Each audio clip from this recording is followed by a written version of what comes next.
안녕하세요, 성도 여러분. 정영진 목사입니다. 다들 평안하게 지내고 계신지 모르겠습니다. 미국에서 좋은 소식들이 많이 들립니다. 학교들도 이제 오픈한다라고 얘기를 하고, 또 많이 코로나 바이러스 환자들이 떨어지고 사망자도 많이 줄어들고 있다라는 소식을 듣고 있습니다. 이제 조만간에 이제 정상화되는 일들이 다가오지 않을까라는 생각이 드는데요. 그동안 정말 많은 분들이 수고하셨고 또 마음의 어려움들을 겪은 걸 잘 알고 있습니다. 여기 한국도 마찬가지고요. 온 세계인들이 다 힘들었는데 특별히 초강대국 우리 미국이 많이 이제 그 어려움 속에서 벗어나고 있는 듯한 모습을 보여서 얼마나 감사한지 모르겠습니다. 그동안 오래 기도하면서 이 어려운 시간을 견뎠는데요. 이제 빨리 이 봄이 찾아왔으면 좋겠어요. 모두가 웃으면서 바깥 공기를 마음껏 마실 수 있는 그런 세상이 다시 정말 주어지기를 간절히 소망하는 마음으로 기다립니다. 여러분들도 이제는 조금 더 마음을 조금 펼치고 바깥에서 또 여러분 그 운동도 하시면서 그 미래를 좀 소망을 가지고 기다리는 마음으로 하루하루 기쁜 마음으로 견뎌냈으면 좋겠습니다. 오늘도 우리 그러한 소망을 가지고 예배 드리도록 하겠습니다. 기도하겠습니다. 하나님 아버지 감사합니다. 하나님 오늘도 저희들에게 또 이렇게 은혜 주셔서 주일에 하나님 또 예배할 수 있도록 은혜 감사드립니다. 하나님 그동안 우리가 기도하고 또 간구하면서 정말 이 혹독한 현실을 견뎌왔는데 드디어 조금씩 하나님 이제 미국 땅에 소망이 보이기 시작합니다. 하나님 아직까지 갈 길이 멀지만 그럼에도 불구하고 주님께서 이 미국 땅에 하나님 복을 허락해 주셔서 다시 모든 것을 정상으로 돌려 주시옵소서. 그리고 한국 땅에도 하나님께서 은혜 주셔서 아버지 정말 계속 잘 컨트롤이 되어서 이 한국 땅도 집단 면역에 속히 이룰 수 있도록 은혜 내려 주시옵소서. 하나님 우리가 이 혹독한 현실 속에서도 하나님 바라보며 말씀 붙잡고 하루하루 우리가 기쁨으로 감내하며 살아나갑니다. 우리를 통하여서 하나님 나라를 이루시기를 간절히 소망하며 우리 주 예수님의 이름으로 기도드리옵나이다.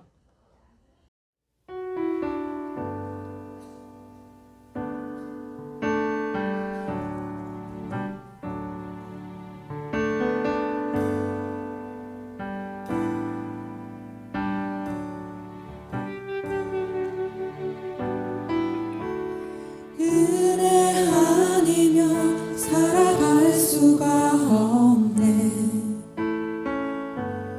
호흡마저도 다 주의 것이니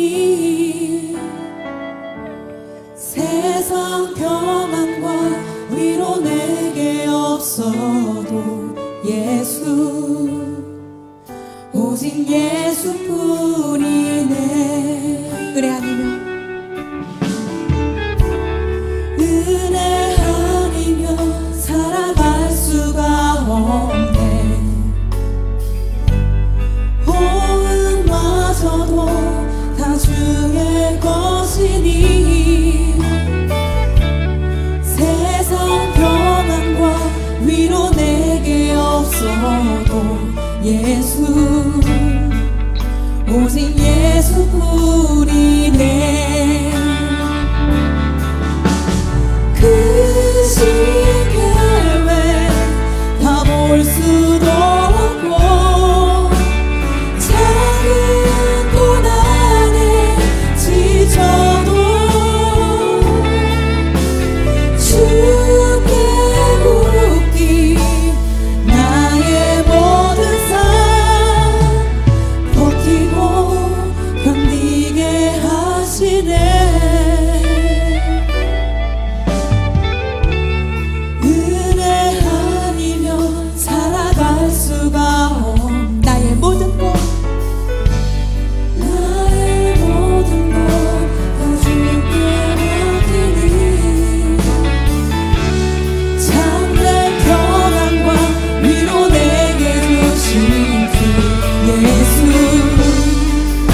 오직 예수뿐이네.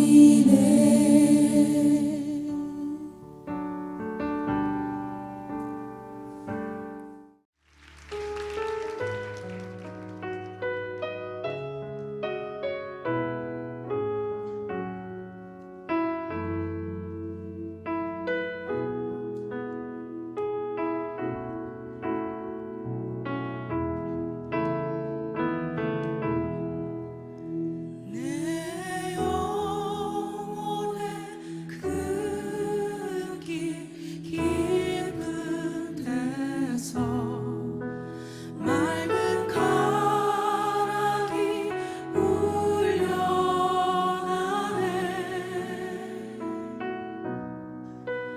하늘 곡조가 언제나 흘러나와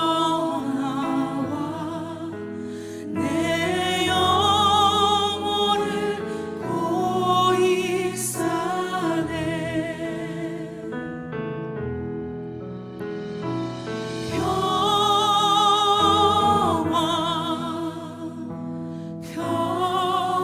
평화로다. 하늘 위에서 내려오네.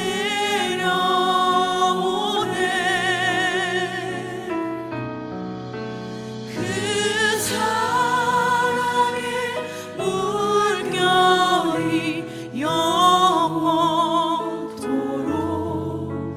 내 영혼을 덮으소서.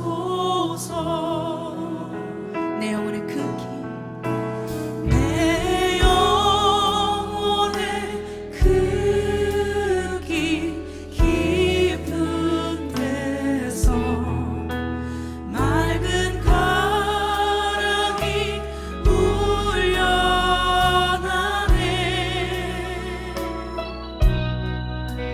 하늘 곡조가 언제나 흘러나와 내 영혼을 고이 싸네. 내 영혼의 평화가 넘쳐나는 내 영혼의 평화가 넘쳐나. 주의 축복을 받음이라. 주의 축복을 받음이라. 내가 주야로 주님과 함께 있어. 내가 주야로 주님과 함께 내 영혼이 편히 쉬네. 내 영혼이 편히 쉬네. 평화로다.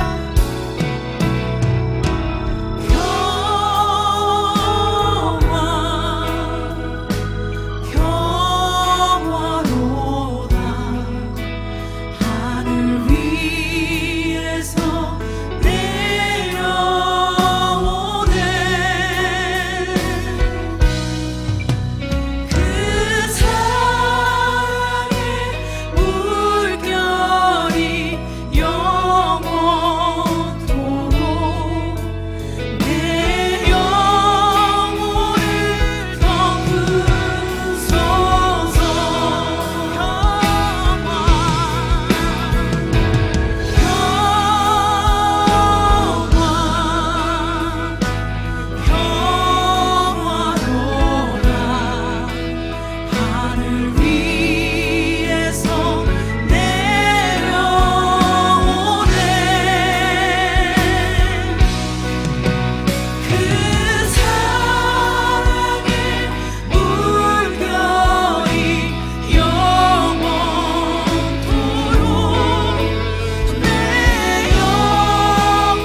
사랑의 물결이 영원토록 내 영혼을 덮으소서.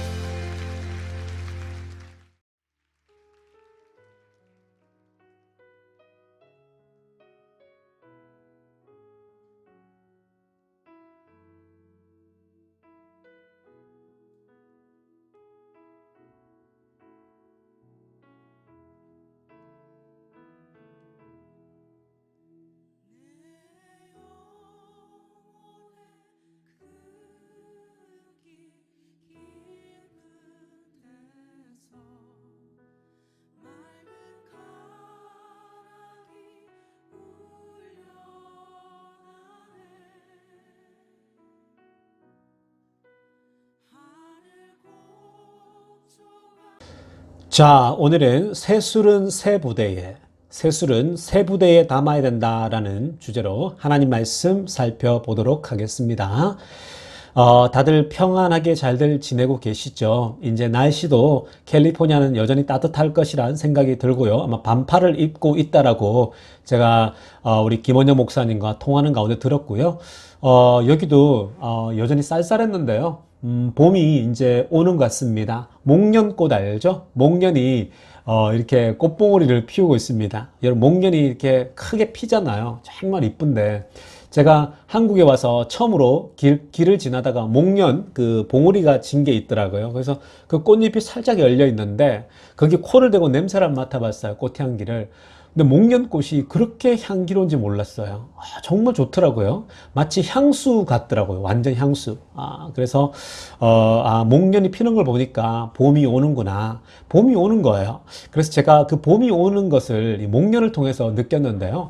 여러분, 반드시 이 코로나가 종식되고 새로운 시대가 옵니다. 여러분, 따뜻한 봄 그리고 새 시대가 오니까 여러분 절망하지 마시고요. 정말 이 냉혹한 현실을 잘 우리가 믿음으로 견뎌내면서 새 시대를 맞이할 수 있기를 바랍니다.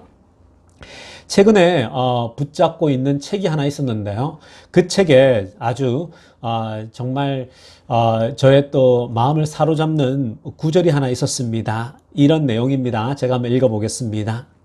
사람의 운명을 가르는 것은 난관의 존재가 아니라 인생의 불가피한 난관에 대처하는 방식이다 라고 하는 문구가 있었습니다. 여러분, 뭐 들어보면 언뜻 이게 선뜻 이해가 되지 않는 것 같은데 번역의 문제인 것 같습니다. 제가 다시 한번 재해석을 해보면요. 그러니까 사람의 그 인생을 결정하는 것은 어떤 장애물이나 문제가 있어서가 아니다라는 거예요. 오히려 이 인생에 여러분, 사람의 인생을 결정하는 것은요, 결국은 우리 인생 앞에 펼쳐지는 불가피한 그 어려움, 난관, 문제에 어떻게 대처하는가에 달려있다라는 거예요.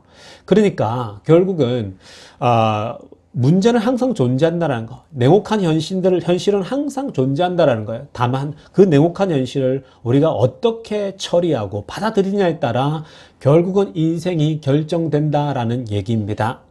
이 말은요, 베트남 전쟁에 전쟁 포로로 수감되었던 사람, 미 해군 장교 짐 스톡데일의 그 책에서 나오는 말입니다. 짐 스톡데일 많이 들어보셨죠? 유명한 사람입니다. 미 해군 장교가 베트남 전쟁에 포로로 잡혀 있다가 살아남아서 글을 썼는데요.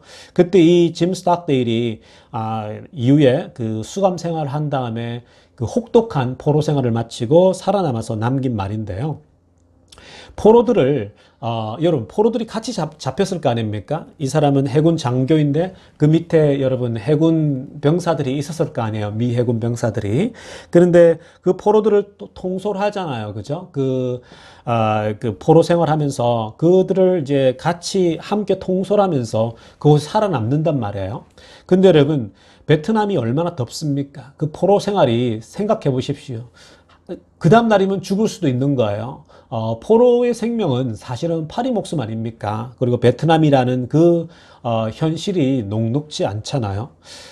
근데 그 포로 생활을 오랫동안 하면서 결국은 이제 살아남는데요. 근데 이분이 그런 얘기를 해요. 그 포로 생활에서 그 혹독하고 모기에 밤새도록 짖떠 끼면서 그 더운 날씨에 정말 옥수수죽 같은 걸 먹으면서 버텼는데 그들이 포로 생활하면서 살아남을 수 있었던 그 이유는요. 그 이유는 막연한 희망 때문이 아니었다라는 거예요. 단순한 희망, 막연하게 우리는 살아남을 거야, 막연하게 우리는 결국 벗어날 거야, 이런 막연한 희망, 소망이 아니었다라는 겁니다. 오히려 근거 없는 낙관주의에 빠진 포로들은 실망과 낙담을 반복하다가 오히려 죽어갔다고 얘기를 합니다. 자, 이게 무슨 말이냐면요. 포로로 잡혀 있는데 열흘 뒤면, 1년 뒤면 미군이 와서 우리를 구해낼 거다. 이런 그냥 막연하게 상상을 하는 거예요. 막연한 그 희망을 가집니다. 우리는 1년 뒤면 벗어날 거야. 우리는 뭐 6개월 뒤면 포로에 벗어나서 미국으로 돌아갈 거야. 이렇게 막연하게 낙관주의를 가지고 있었대요. 그런데 문제는 뭐냐면 6개월 뒤에 1년 뒤에 벗어날 거라고 생각했는데 6개월이 지나도 더 혹독한 거예요. 6개월이 지나도 포로 생활이 끝이 나지 않는 거예요. 그러자 6개월 뒤에 정도면은 포로로 벗어날 거라고 막연한 소망을 가졌던 근거 없이 낙관주의에 빠졌던 사람들은 그냥 절망해서 죽는 거예요. 그러다가 또 1년을 기다리면서 그냥 기다렸던 사람들도 실망과 낙담이 반복되죠. 왜냐하면 매일매일 포로로서의 살아간다는 게 그게 고되잖아요. 정말 현실이 얼마나 힘듭니까? 근데 그 매일매일의 고된 현실을 지나면서 내일이 돼도 소망이 안 보이고 모레가 돼도 소망이 안 보이는 거예요. 그러니까 막연한 낙관주의, 근거 없는 낙관주의에 잘 될 거야 라고 하는 그런 생각들, 그런 막연한 낙관주의는 결국은 실망과 좌절을 계속 반복시키게 됐죠. 그죠? 낙담을 하다 보면 어떻습니까? 아유, 이게 안 되는구나. 그러다가 죽어가죠. 그런데 이 짐 스탁데일 장교는요, 미래에 대한 희망을 절대 놓지 않았어요. 미래에 분명히 우리가 승리해서 이길 것이라고 하는 여러분 희망을 놓지 않는 동시에, 그러나 매일매일 그 희망이 올 때까지 냉혹한 현실이 있을 것이라고 하는 것을 아주 냉철하게 바라보고 있었어요. 내일도 고문을 받을 것이고 그 다음 날도 또 어려울 것이고 배가 고플 것이고 이들이 며칠간 우리를 굶길 수도 있다. 그래서 매일매일은 정말 지옥 같은 현실이 있을 것이다. 다만 이 지옥 같은 현실을 우리가 어떻게든 이겨내면서 그날을 기다려야 된다라고 하면서 이 짐 스탁데일은요, 미래에 대한 그냥 막연한 소망이 아니라 냉혹한 현실을 바라보면서 이 현실 하루하루를 어떻게 받아들일 것인가, 이 어려운 하루하루를 견뎌내기 시작합니다. 이 하루하루를 견뎌내기 위해서 화분도 만들고, 또 여러분 하루하루에 이겨내기 위해서 그냥 여러분 그 현실을 받아들이기 시작하죠. 그러면서 그 혹독한 현실 속에서 하나님의 아름다움을 발견하고 하나님이 주시는 기쁨을 발견하기 시작하는 거예요. 그런데 막연하게, 포로로 중에 막연하게 우리는 구원받을 거야 라고 하는데 하루하루가 너무 냉혹한 거죠. 그런데 그 어려운 어두움의 시간들을 못 받아들이는 거예요. 그 속에서 하나님이 주신 축복을 발견하지 못하는 거예요. 그래서 그 사람은 다 죽어나갔어요. 왜냐? 매일매일 좌절에 빠졌으니까. 자, 이것을 뭐라고 하냐면요, 비관적인 현실을 냉정하게 받아들이는 합리적인 낙관주의라고 부릅니다. 이것을 이 책에서는 뭐라고 하냐면요, 스톡데일 패러독스라고 합니다. 스톡데일 패러독스. 즉 미래에 낙관을 합니다. 미래에 하나님이 우리를 구원하실 거라고 하지만 그럼에도 불구하고 매일매일 현실이 그게 1년이 될지 2년이 될지 3년일지 아무도 몰라요. 그러나 그 어려운 현실 하나하나를, 하루하루를 정말 그 하루 속에 하나님이 주시는 기쁨, 하나님이 주시는 은혜들을 발견하면서 하루하루를 그 어려움 속에서도 오히려 웃으며 버텨낸다라는 거야. 그러다가 그 먼 훗날에 결국은 하나님이 우리를 구원해낼 거라는데, 결국 그렇게 하루하루 버티면서 어느 날 해방이 되기 시작한다라는 겁니다. 스톡데일 패러독스입니다. 막연한 희망만 가지고 있으면 다 죽어요.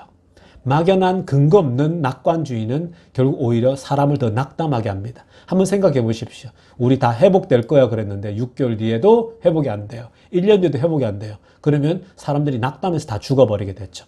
그래서 필요한 것은 뭐냐면 이렇게 냉철한 현실 속에서, 냉혹한 현실 속에서도 하나님의 은혜를 발견하면서 어려운 시간 속에서 오히려 기쁘게 살아갈 수 있는, 감사하며 살아갈 수 있는 그 태도가 중요하다는 거죠. 그런 걸 바로 스톡데일 파라독스라고 얘기를 하는 겁니다. 자, 여러분, 지금 현재 우리는 코로나 바이러스로 촉발된 이 팬데믹, 그죠? 코로나 바이러스로 촉발된 이 팬데믹 속에 살아갑니다. 그래서 이 팬데믹 때문에 우리 삶에 많은 영역이 변화되고 있어요. 마스크를 써야 되잖아요. 여러분 한국에 와보니까요. 정말 마스크가 그냥 필수가 되어져 있어요. 사실 마스크를 쓰는데 답답해요. 저같이 조깅을 좋아하는 사람들은 정말 답답하더라고요. 왜냐면 조깅할 때도 마스크를 써야 돼요. 그러니까 운동할 때도 하니까 운동의 호흡이 거칠어지는데 마스크를 쓰면 아무래도 산소가 좀 덜 공급되지 않습니까? 그리고 갑갑하죠. 벗고 싶은데. 근데 마스크를 벗고 하면은 저는 좋은데 혹시나 제가 잠재적인 코로나 바이러스 환자라면 저는 좋다고 마스크를 벗었어요. 근데 저의 비말이나 저의 젖을 통해서 흘러가서 다른 사람에게 옮길 수가 있는 거잖아요. 그러니까 결국은 여러분, 내가 나은 사람 편하자고 해서 다른 사람에게 심각한 데미지를 줄 수 있는 거예요. 그렇기 때문에 조금 불편하더라도 결국은 이 삶에서, 지금 현재 팬데믹 속에서는 악착같이 힘들더라도 조금 어렵더라도 마스크를 쓰는 것이 공동체, 이 한국이라는 공동체에 도움이 되는 거거든요.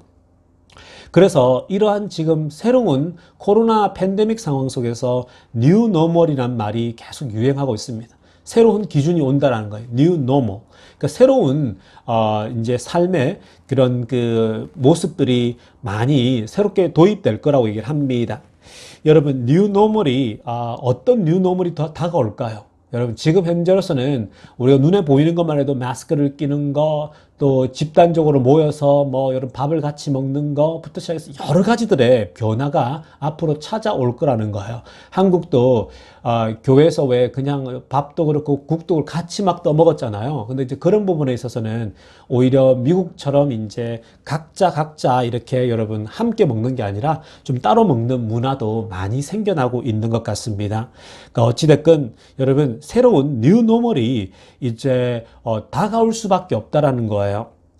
이렇게 거부할 수 없는 여러분 팬데믹 때문에 정말 새로운 정말 이런 현실이 다가오는데요. 근데 재미난 것은 뭐냐면 막연한 희망 또 불가능한 회귀 여러분 즉 뭐냐면 사람들이 어떤 생각을 하냐면 백신이 다 맞게 되면 우리가 과거로 돌아갈 거야. 그냥 옛날 하던 대로 돌아가면 되지. 이런 생각들을 합니다.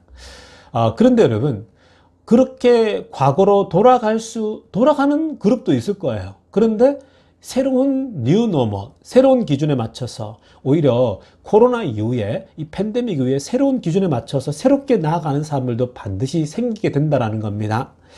과거로 돌아갈 사람들은 갈 수도 있겠죠. 그런데 여러분 이 팬데믹으로 인해서 코로나로 인해서 사실은 4차 산업혁명이 더 빨리 다가오고 있습니다. 온라인으로 그동안 불가능할 거라고 생각했던 것들이 더 빨라지고 있어요. 여러분 정말 하나만 예를 들더라도 이렇게 온라인으로 여러분 예배할 것을 상상이라도 해봤습니까? 과거엔 이건 안 돼 라고 생각했잖아요. 그런데 여러분 이런 것이 이제는 일상이 되어버린 거예요. 물론 여러분 현장에서 예배드리면 가장 좋은 것이죠. 현장에서 같이 예배드리면 얼마나 좋습니까? 그런데 어찌됐건 이 바이러스가 앞으로도요 이런 바이러스뿐만 아니라 코로나뿐만 아니라 새로운 바이러스 출현이 얼마든지 지금 가능하다고 얘기를 합니다. 왜냐하면 여러 환경적인 문제 때문에 지금 많은 제가 최근에 읽었던 보고서 중에서는요 이런 글들이 있더라고요. 지구온난화가 일어나잖아요. 지구온난화가 일어나니까 남극과 북극에 여러분 빙하가 녹는 거예요. 빙하가 녹기 시작하니까 그 빙하에 수천 년간 묻혀있던 그런 여러분 바이러스들 있죠. 고대 사회에 있었던 바이러스들이 녹아서 다시 이것이 살아난다라는 거, 부활한다라는 거예요. 그러니까 이 바이러스들이 근처에 짐승에게 들어가고 그 짐승을 통해서 동물들을 통해서 또 사람에게 전이가 되는 거죠.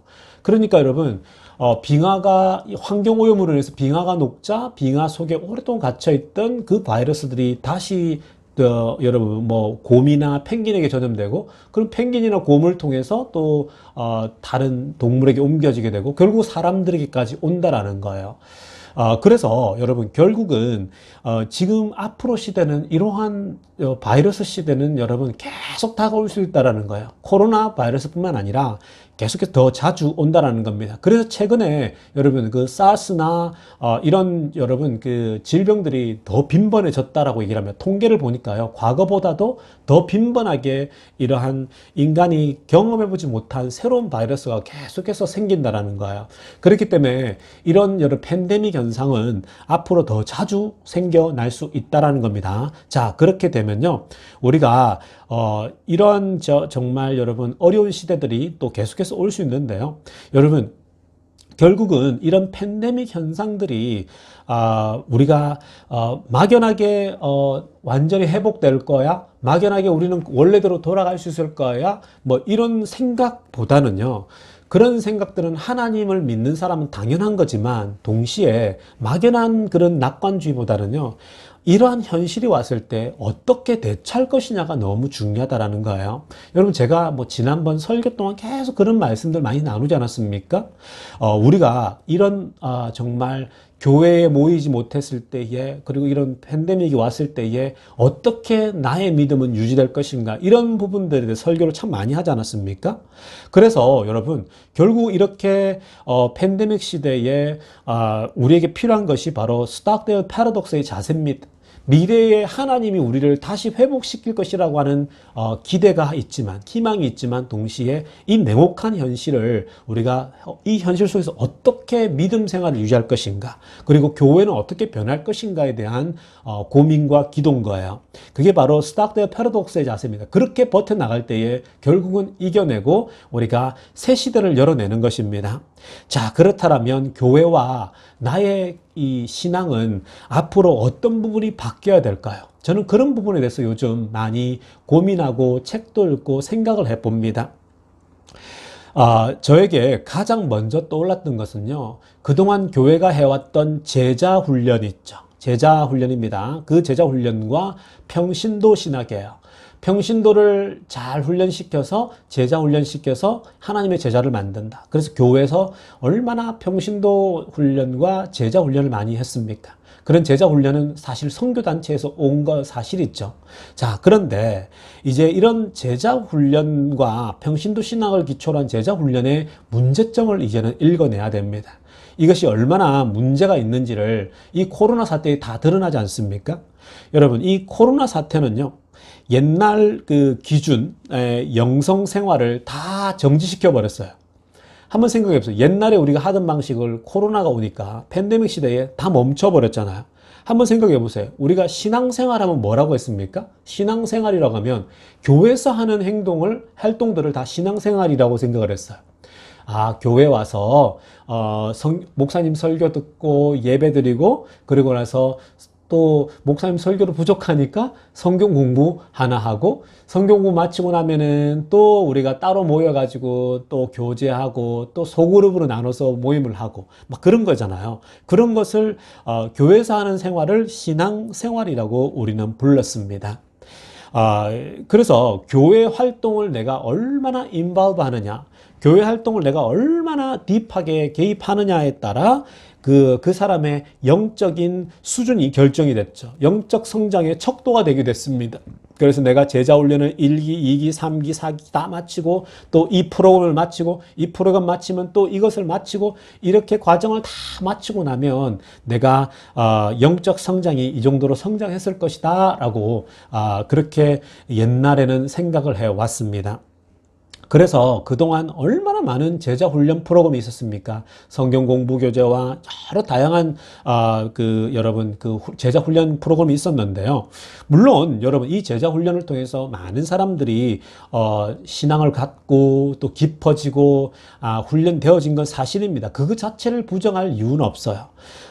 그래서 사실은 교회 안에서 받는 제자 훈련은 굉장히 훌륭한 여러분 신앙 훈련을 시켜줬는데 문제는 뭐냐면 팬데믹이 딱 오니까요.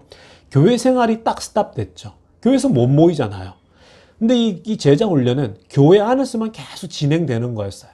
교회 안에서 어떻게 하면 교회에 더 희생하고 교회에 더 개입하고 어떻게 하면 교회 생활을 더 많이 이 삶의 시간을 빼서 투자하게 할 것인가에 그러니까 투자를 하게 된 거죠. 즉 충성스러운 교인을 만들어낸 거예요. 어떻게 하면은 교회에 충성할까만 생각하겠다라는 겁니다.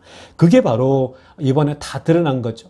교회를 못 모이는데 어떻게 교회에 충성할 수 있습니까? 이제 여러분 교회 생활이 아예 스탑이 됐잖아요. 그러니까 그동안 제자 훈련을 통해서 모든 것을 교회 건물 안에서의 중심으로 만들어 놨기 때문에 이게 교회가 멈춰버리니까 다 마비가 된 거예요. 제자 훈련을 배웠던 것이 워킹을 이제 하지 않게 된다라는 겁니다. 그동안 당연한 것으로 여겼던 교회 중심적이고 교회 의존적으로 살아왔죠. 얼마나 많은 교인들이 교회 중심으로 교회 의존적으로 살아왔습니까? 일주일 동안 직장 생활을 그냥 열심히 하고 나면 주일날 한번 교회 가서 내가 아침에 예배 드리고 그리고 설교 듣고 그리고 밥 먹고 나서 조금 이제 환담을 나누고 교제하고 나서 성경 공부가 있으면 성경 공부하고 셀 모임 하고 우리가 그렇게 해오지 않았습니까? 그러니까 사람들이 굉장히 철저하게 교회 중심적이고 교회 의존적으로 교인들이 살아왔어요. 그런데 교인들이 이제 모이지 못하게 됐잖아요. 교회에 못 모이니까 무슨 현상이 나타났습니까? 여러분들 그런 얘기 하셨잖아요. 영적으로 목마르다. 영적으로 공허해진다. 뭐가 문제가 있다. 내 신앙생활에 뭔가가 문제가 생겼다. 막 그런 얘기도 하셨잖아요. 교회를 못 가니까 이거 뭔가가 정말 영적으로 다 죽는 것 같다. 그런 얘기들 많이 하셨잖아요. 그런 얘기도 직접 들리고요. 그런데 한번 생각해 보십시오. 여러분. 과거에 하고 있던 이 old normal이죠. new normal이 아니라 old normal 시기에 강조하던 신앙생활이죠. 교회 중심 또 교회 의존적으로 또 목회자 의존적으로 그렇게 신앙생활을 만들어 놨더니 결국은 교회 생활이 멈춰져 버리니까 믿음의 뿌리가 흔들려 버리죠. 그죠? 물론 정말 신앙이 좋은 분들은 옛날 올드 노멀로 돌아가가지고 뭐 버틸 수도 있겠지만 그러나 여러분 다들 이 공백 기간 그죠? 교회가 모이지 못하는 이 공백 기간 동안 많은 사람들이 믿음을 막 놓치고 엉망이 되는 현상을 바라보지 않았습니까? 여러분 그래서 우리가 지금부터 고민해야 될 것은 뭐냐면요.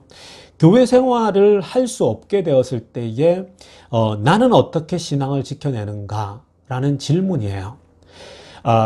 정말 이렇게 교회 생활을 못하게 되면 내 신앙이 이렇게 형편이 없는 것인가? 여러분 그런 고민 안 해보셨습니까? 저는 이번 한 6개월 동안 코로나가 이제 심해지고 교회를 모이지 못할 때에 그런 부분을 굉장히 많이 생각을 해봤습니다. 그래 책도 많이 읽으면서 글들을 읽으면서 그런 생각을 참 많이 했거든요. 과연 교회 생활이 이렇게 떠났을 때에 어떻게 그럼 신앙생활을 유지하고 할 것인가? 저는 선교지가 떠올랐어요. 선교지를 가보면요. 제가 티벳에 갔을 때 그 고지가 2,500, 3,000m잖아요. 그 백두산보다 높은 데거든요. 그런 고지에는 가보면 정말 그냥 깡시골이잖아요. 깡시골이니까 처음에 갔는데요. 뭐 한국 사람이 없으니까 저랑 뭐 영어로 소통하는 외국 선교사들을 이렇게 띄엄띄엄 있었거든요. 근데 여러분 주일이 다가오면 달력을 보면 주일이 오잖아요. 그러면 주일 아침에 할 수 있는 게 없어요. 그러다가 설교 테이프 같은 거 있으면 뭐 듣고 이렇게 같이 예배 드리기도 하고 했거든요. 미국 친구들하고 미국에서 날라온 테이프가 있어요. 교회에서 날라온 거. 그런 것도 있죠. 근데 그 테이프도 한계가 있잖아요, 여러분. 뭐 몇 번 들으면 반복되는데 어떻게 또 계속 듣습니까? 그러니까 선교지에 있다 보니까요. 제가 선교지에서 있다 보니까 예배를 정상적으로 드릴 수가 없죠. 뭐 혼자서 그러면 주일이 되면은 그냥 성경책으로 읽는 거죠. 그죠? 말씀 읽는 건데. 근데 여러분, 선교지에 있다 보니까 어떤 생각이 드냐면요. 다가오는 주일이 전부가 아닌 거예요. 매일매일이 내 신앙을 지키고 유지하는 것이 그 매일매일이 그냥 주일이었던 거예요. 매일매일이 하나님과 교제하는 시간이었던가요? 저는 그냥 그래서 아침에 큐티하고 저녁 되면 자기 전에 성경 읽고 자고, 그리고 낮에는 나가서 그 현지인들 만나면서 접촉하고 교제하고 이들과 만나서 내가 제자화 시킬 사람이 누굴까 막 찾으러 다녔죠. 마치 예수님이 제자들을 찾아다니듯이 가만히 보면서 제가 이제 그런 사람들을 물색하고 교제하고 일단 사귀는 게 중요한 거니까요. 그래서 그랬던 거. 그러니까 그 선교지를 생각해 보니까요. 특별히 주일이 없었던 것 같아요. 매일매일이 그냥 나에겐 주일이었고 매일매일이 거룩한 날이었어요. 매일매일이 하나님과 만남이었어요. 그 내가 어떻게 그러면 선교지에서 예배도 없이 신앙생활을 유지했는가? 선교사로서 그냥 매일매일 하나님과 교제하는 것밖에 없었다라는 거예요. 자, 여러분, 결국 교회 공동체가 없어졌을 때에 앞으로도 새로운 팬데믹이 올 수 있잖아요. 교회 모임을 할 수 없을 때에 그러면 내 신앙은 엉망이 되는 거? 그 문제가 있는 거예요. 그게 바로 그동안 제자 훈련으로 모든 성도들을 교회 중심으로 만들어 놓은 거예요. 목사 의존적으로 만들어 놓은 거예요. 정말 위험한 거예요. 문제가 있는 거예요. 왜 교회 중심으로 만들어 놨는지를 생각도 해봐야 돼요. 그게 결국은 교회가 사이즈를 키워서 덩치를 만들고 그래서 큰 교회를 지향하고 그게 과거에는 그게 목표였거든요. 그러니까 옛날에 우리 1세대 목회자들 보면은 일단 사이즈 키워서 큰 교회 만드는 게 목표였지 않습니까? 그러니까 여러분 그런 부분에 문제가 있는 거예요. 우리게 그 전체적인 기존에 하던 신앙생활에 보면 문제가 있는 거죠. 자, 여러분. 결국은 우리가 이 팬데믹 동안에 교회 의존적이고 목회자 의존적이고 그리고 내가 모이지 못하면 막 무너지는 그런 현상을 봤는데요. 우리가 그런 부분에 질문을 던져야 돼요. 앞으로 내가 혼자 있을 때에 어떻게 믿음을 유지할 수 있을 것인가? 그리고 건물도 없고 아무것도 없고 그냥 세상 속에 이렇게 널브러져 있는데 어떻게 내가 믿음 생활을 할 것인가? 그런 근본적인 질문들을 해야 돼요. 그리고 하나님과 나와는 무슨 관계인가? 그런 부분들을 질문을 던져야 되는데요. 그러니까 여러분 제가 지난번에도 설교할 때 계속 큐티 같은 얘기를 많이 하지 않았습니까? 큐티를 해보니까 결국은 내가 아침에 큐티하고 그 말씀 붙잡고 주님과 교제를 나누고 제가 여러분 그걸 보니까요. 최근에 유튜브를 보는데 그 MBC 방송국 그 뉴스 앵커들의 일상을 담은 브이로그가 있더라고요. 굉장히 재밌었어요. 그 현재 MBC 뉴스 9시 하는 뉴스인가 8시인가요? 그 9시 뉴스에 여자 앵커가 있죠. 근데 여자 앵커가 독실한 기독교인이에요. 신재현인가 잘 이름이 그런데요. 그 옛날에 스포츠 뉴스를 진행하고 했던 우리 여자분인데 이분이 이제 메인 앵커가 됐더라고요. 근데 이분이 그 자신의 그 새벽에 MBC 출근해서 9시 뉴스 할 때까지 그걸 쫙 이제 그 영상을 찍어 놓은 게 있는데 이 뉴스 앵커가요. 독실한 기독교인인데 아침에 딱 도착하자마자 뭘 하냐면요. 큐티책 있죠. 우리 생명의 삶 있잖아요. 그 큐티책을 가지고 이렇게 펼쳐놓고 막 쓰더라고요. 큐티를 막 해요. 그러니까 짧은 시간에 새벽에 출근해가지고 4시 반인지 5시 잘 모르겠어요. 출근하면은 뭐 가령 5시부터 5시 반까지 큐티를 하는 거예요. 그래서 꼼꼼하게 적고 자기 또 묵상한 걸 적어놓고 큐티를 다 적고요. 그러고 나서 이제 신문을 쫙 또 읽더라고요. 자신의 일을 하는 거예요. 자, 여러분 이걸 보면요.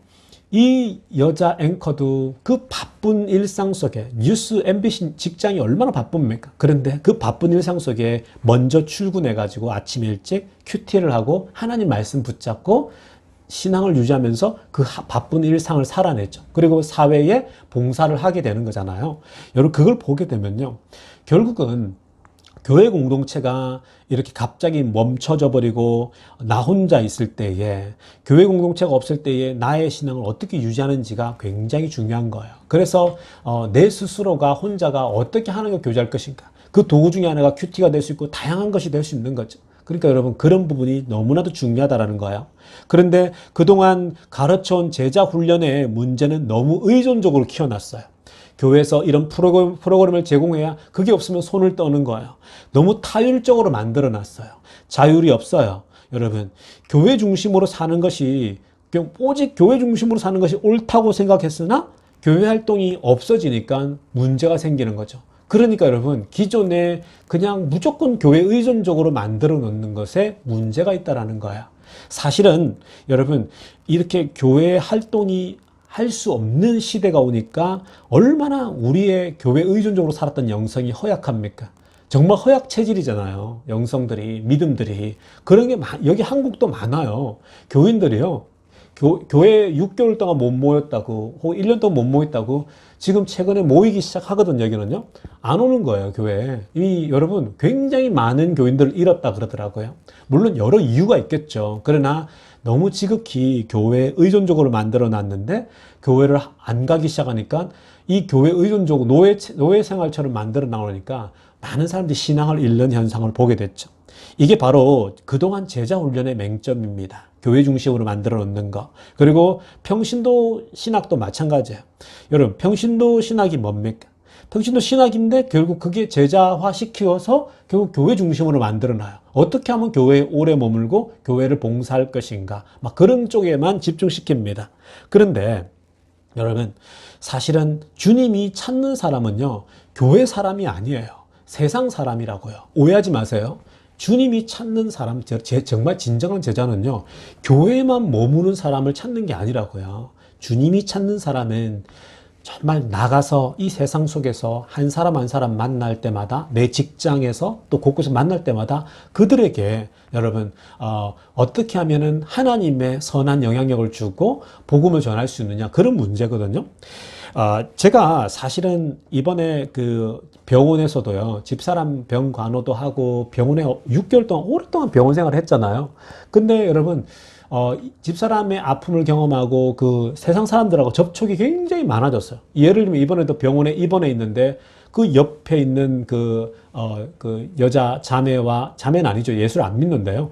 여수에서 올라왔던, 제가 지난 설교도 나눴는데 그 어머니, 그죠? 그 환자들은 수술을 받는데 제가 그 어머니가 교회를 한 번도 다녀본 적이 없어요. 근데 저랑 같이 수술 대기실에서 기다리는데 제가 뭐예요? 우리 기독교도 말 잘하잖아요. 그러니까 사근사근 제가 그 아주머니랑 얘기 나누면서 그 운명 자꾸 우리 왜 이렇게 팔자가 이러시는 분한테 제가 이렇게 얘기를 다 들어주죠. 들어주니까 너무 힘이 된다 그러더라고요.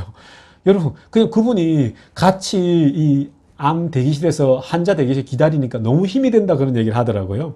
그러면서 제가 아주 기독교인으로서 그 기독교를 떠나서 그냥 우리가 하나님의 사람이니까 얼마나 여러분 또 나이스할까요? 그러니까 나이스하면서 괜찮아요. 우리 같이 이겨내자라고 제가 얘기하고 좋은 말들 나누고, 그리고 결국은 우리가 하여튼 제가 그런 분들하고요 굉장히 이제 교제를 나누면서 여러분 그냥 오기 전에도 우리가 먼저 퇴원했는데 사랑의 편지도 쓰고, 집사람이 그랬거든요. 그랬더니 지금도 교주해야죠. 그러니까 이분들이 우리를 너무 고마워해요. 복음의 문이 열린 거잖아요. 여수를 한번 내려가게 되면 이제 만나서 우리가 기독교인인 걸 알거든요. 제가 아주 목사인 건 말하진 않았지만 믿음 생활하고 하나님 믿으면서 우리가 굉장히 밝게 지내는 걸 다 봤단 말이에요. 그 자체가 복음의 선한 영향력 아닙니까? 그러니까 그들에게 제가 그런 생각을 보니까요, 여러분 정말 하나님은 세상으로 보내는 사람이지 교회로 보내는 사람을 찾는 게 아니에요. 하나님이 여러분 교회로 사람을 보내지 않잖아요. 하나님은 결국은 세상 속으로 나가게끔 하는 거라고요. 제자 훈련이나 여러분 평시도 신학의 핵심은 뭐냐면 결국은 우리가 밖에 나가서 하나님의 제자로서 살아가는 것을, 내 직장이 결국은 선교지가 되고 내가 어디에 있든 결국 그곳이 선교지가 돼야 되는 것인데, 우리는 너무 교회 중심으로 길러놓은 거예요. 그 연약하고 체질이 연약한 사람들 다 만들어 놓은 거죠. 그게 문제예요. 그게 왜냐면 교회를 계속 키워가면서 교회가 커지면 하나님 나라가 됐다라고 생각하는 맹점이 있는 거죠. 그러니까 기억해야 될 것은 뭐냐면요, 결국은 우리가 하나님의 훈련을 받고 이런 것들이 결국은 세상 속에서 우리가 매일매일 직장 생활하는 그곳에서 제자로 살아가는 것이다라는 겁니다. 그러니까 여러분 이 평신도 신학에서도 만인 제사장을 얘기하잖아요. 만인 제사장의 핵심이 뭐예요? 결국은 만인 제사장의 핵심도요, 목사만 제사장이 아니고요, 우리 모두가 제사장이라는 거예요. 목사는요, 그냥 모든 일반 제사장들의 대표일 수밖에 없는 거예요. 대표적으로 말씀을 전하고 전문적으로 훈련을 받아서 또 하나님 말씀을 전문적으로 전하는 그런 것이지, 우리 모두가 제사장이에요, 여러분. 우리 모두가 제사장이라서 결국은 여러분들이 결국 여러분들의 삶의 자리가 여러분 그 삶의 자리가 결국은 뭡니까? 선교지가 되고 교회가 돼야 돼요. 여러분들 삶의 자리 어디서 섬기십니까? 여러분들이 섬기는 곳이 결국은 그게 직업이 성직으로 바꿔야 돼요. 그 직업을 거룩하게 만들어야 돼요. 우리가 섬기는 자리에서 얼마든지 복음의 통로가 될 수 있거든요. 근데 우리는 뭐라고 합니까? 내가 매일매일 일하는 곳은 그냥 돈 벌기 위한 수단일 뿐인 거예요. 근데 주일날만 생각하는 거예요. 주일날 그 교회 가는 것이 내 신앙생활의 전부라고 생각하는 거예요. 완전히 잘못된 거죠. 그러니까 성도 여러분, 우리가 내가 일하고 있는 삶의 자리에서 영적인 제사를 드리는 거죠. 여러분들이 제사장이니까 영적인 제사 드리고, 그래서 결국은 이 세상에서 제사장 공동체를 만들고 세상을 섬기도록 부름받은 거예요. 저는 이번에 그래서 우리 집사람 아프면서 세상 속에서 세상 사람들을 굉장히 많이 만날 수 있었거든요. 이 정말 밭이구나. 너무 할 일이 많구나. 그러니까 여러분, 지금까지 우리나라 교회가, 그리고 이민교회도 너무 교회 중심적이었잖아요. 이제는 바깥을 보게 해야 돼요. 바깥에서, 여러분, 정말 바깥에는 너무나도 예수 안 믿는 사람이 너무 많잖아요. 안 믿는 사람들 대상으로 살아가는 것이 우리가 기독교인들이 해야 될 일인데, 우리는 매번 교회에 모여가지고 믿는 사람끼리 자리 때문에 싸움박질하고, 매번 교회 와서 뭐 밥이 이래서 싸우고 있고, 맨날 교회 와서 싸움박질하고 있는 거예요. 믿는 사람끼리 성경 공부도 얼마나 많이 했습니까? 재탕, 삼탕 너무 많이 하고 있는 거예요. 문제가 너무 많죠. 코로나 바이러스가 이걸 다 흔들어 버리는 거예요. 우리가 패러다임을 바꿔야 되고요. 새로운 이 현실을 여러분 완전히 새술은 새부대에 담아야 돼요. 그래서 여러분들도 한번 깊이 한번 고민을 해 보십시오. 그래서 팬데믹이 나를 어떻게 바꾸었는가, 그 하나님이 나 혼자 있을 때 어떻게 신앙생활 할 것인가를 한번 냉혹하게 보라는 거예요. 냉철하게. 그러니까 여러분, 뭐가 중요한지, 본질이 무엇인지를 깊이 고민하면서 새술은 새부대에 담을 수 있는 그런 모든 성도님 되시기를 간절히 축원합니다. 기도드리겠습니다. 하나님 아버지, 그렇습니다. 새술은 새부대에 담으라고 하셨습니다. 하나님, 세상에 우연이 있겠습니까? 결국은 코로나 바이러스도 하나님이 사람들의 죄악으로 인해서 허락하시고, 그래서 코로나 19 때문에 결국은 사람들이 교회에 모이지 못하였고, 교회에 모이지 못하면서 어떻게 신앙생활을 그럼 지켜나가야 될 것인가, 처음부터 다시 고민하게 만드셨습니다. 그리고 교회의 문제점도 보게 하셨습니다. 그동안 교회가 잘못 걸어온 문제들도 하나님이 다시 한번 새롭게 짚어주셨습니다. 하나님, 성도들이 한 사람 한 사람이 새롭게 고민하고 새롭게 어떻게 하면 본질을 회복하고 다시금 우리가 거룩한 제사장으로 세상 속에서 살아갈 수 있을지 한번 다시 깊이 고뇌하고 고대할 때에 하나님께서 지혜를 주시고 어떻게 살아갈지를 말씀하여 주시옵소서. 감사를 드리무지 예수님의 이름으로 기도드리옵나이다. 자, 우리 이제 함께 중보 기도하는 시간 갖도록 하겠습니다. 오늘 그 말씀처럼 새술은 새 부대에 담아야 된다라는 주제로 말씀을 전했는데요. 여러분, 뉴 노멀이라고 하는, 어쩌면 이제 이 코로나 이후에 새로운 어떤 기준들이 들어오기 시작할 겁니다. 그리고 새로운 변화된 것들이 분명히 필요한데요. 우리가 이 새롭게 되어야 되고 또 새롭게 변화되어야 할 여러분 교회와 개인입니다. 그래서 그 새롭게 바뀌어질 그러한 뉴 노멀에 대해서 우리가 새롭게 받아들이고, 그래서 새로운 시대를 열어갈 수 있는 그런 믿음의 유연함을 가지게 해달라고 우리 기도했으면 좋겠어요. 우리가 나는 아무리 세상이 바뀌어도 옛날 것을 고집할 거야, 막 이런 분들 계시잖아요. 여러분, 그렇게 자꾸 너무 완고하면요 안 돼요. 우리가 믿음에 관해서는 완고해야 하지만, 우리가 타협이 없어야 되지만, 그 외에 모든 것들에 있어서는요 플렉시블 해야 합니다. 유연성을 가지고 시대에 맞춰서 바꿔 나가야 합니다. 그러니까 새롭게 바뀌어질 세상에서 내가 나이에 상관없이, 그리고 내가 신앙생활에 얼마나 했느냐 상관없이, 하나님, 내가 새로운 시대에 새술은 새부대에 담을 수 있는 하나님 그러한 유연함을 허락해 달라고 우리 기도했으면 좋겠습니다. 그리고 우리 미국을 위해서 계속 기도하십시다. 미국 땅에 새로운 행정부가 들어섰습니다.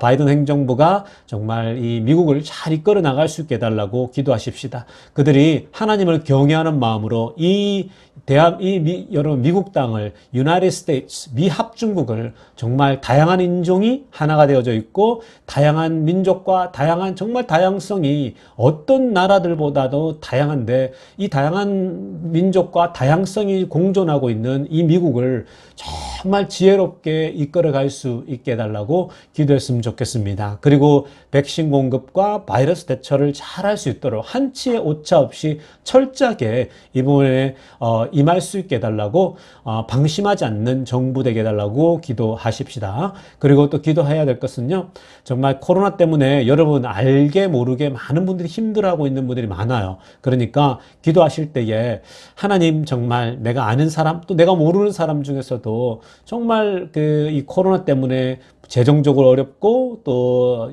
여러 정말 상황적으로 어려워하는 그런 가정들과 또 개인들이 있습니다. 그들을 놓고 기억날 때마다 우리 기도했으면 좋겠습니다. 자, 그리고 또 우리가 기도해야 될 것은 이제 교회가 오픈되어지고 앞으로 미래를 우리가 준비할 때에 정말 하나님께서 주셔서 은혜 주셔서 이 문제를 어떻게 잘 해 나갈지 주님께서 지혜를 달라고 우리 기도했으면 좋겠습니다. 그리고 사랑하는 조국 땅을 위해서 기도해 주십시오. 우리 조국 땅도 정말 그동안 정말 눈물겹게 잘 지내오고 버텨왔는데요. 이제는 빨리 백신이 잘 골고루 배분되어서 이 땅에도 모두가 이제 따뜻한 봄을 맞이할 수 있는 나라 되게 해달라고 기도하십시다. 여러분들, 그리고 정말 지금까지 저희 아내를 위해서 기도해 주셨는데요. 정사모 정말 여러분들 기도 덕분에 이렇게 정말 이렇게 수술도 잘 끝나고 항암도 잘 끝나서 얼마나 감사한지 모르겠습니다. 이런 일이 올 거라고 정말 소망으로 달려왔지만 현실은 혹독했어요. 그러나 결국 이런 날을 맞이하니까 얼마나 감사한지 모르겠습니다. 마무리할 때까지 여러분들께서 계속 기도해 주시기 바랍니다. 우리 함께 동성 기도하며 나가겠습니다. 기도하겠습니다. 하나님 아버지, 그렇습니다. 하나님, 정말로 아버지 하나님, 우리가 이 코로나 바이러스 기간 동안 이 팬데믹으로 인해서 많은 사람들이 어려움을 겪고 곤란을 겪고 있습니다. 하나님, 특별히 정말 간과 없는 것은 우리가 오늘 이 말씀처럼 세술은 세 부대에 담으라고 말씀하셨습니다. 하나님, 정말 코로나 이전과 코로나 이후의 삶은 많은 것들이 바뀌어질 것 같습니다. 하나님, 교회가 바뀌어야 하고 신학교가 바뀌어야 하고 나의 개인의 신앙생활도 바뀌어야 되는 것을 우리가 하나님 정말 감지하고 있습니다. 그러나 하나님, 우리가 우둔하고 아둔하여서 하나님 고집이 세어서 또 아버지 하나님 정말 옛것만을 자꾸만 고집하려고 하는 생각에서 벗어나게 하여 주시옵소서.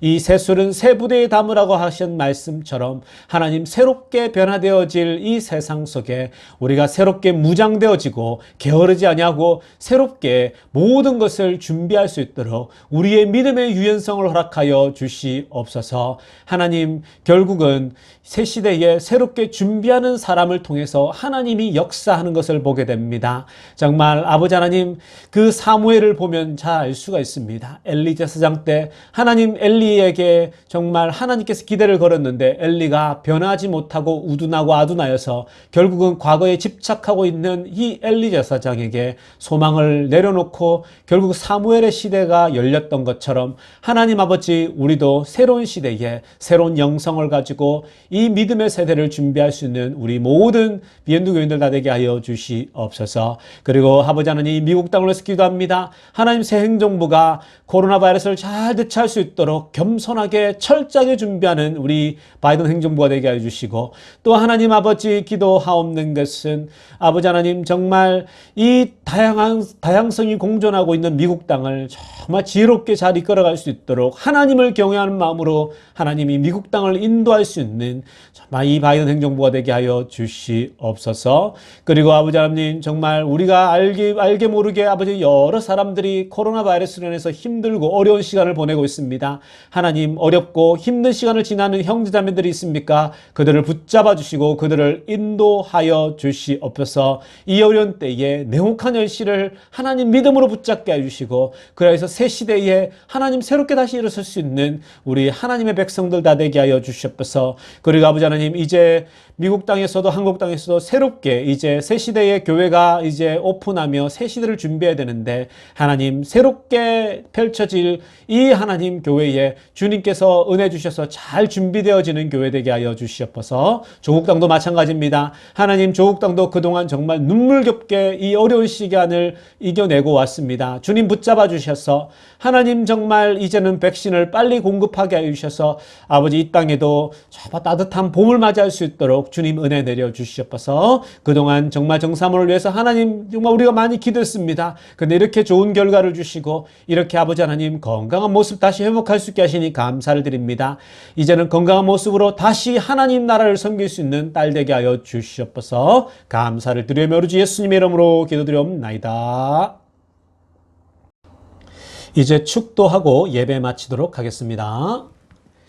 이제는 우리 구주 예수 그리스도의 은혜와 하나님 아버지의 놀라신 사랑과 성령의 깊은 충만하심이 오늘도 정말 코로나 이전과 코로나 이후가 완전 다른 삶을 살아가듯이 새로운 시대가 임하듯이 새술은 새 부대에 담으라가는 주님의 명령 붙잡고 정말 하나님 새로운 시대에 교회가 또 나의 개인이 어떻게 신앙생활을 해야 될 것이며 어떻게 대처해 나가야 될지 고민하고 기도하며 새로운 정말 영적인 무기로 무장하는, 그리고 새 시대에 새술의 새 부대에 담기로 작정하는 모든 성도들 가운데 지금으로부터 영원토록 함께 있기를 간절히 축원하옵나이다.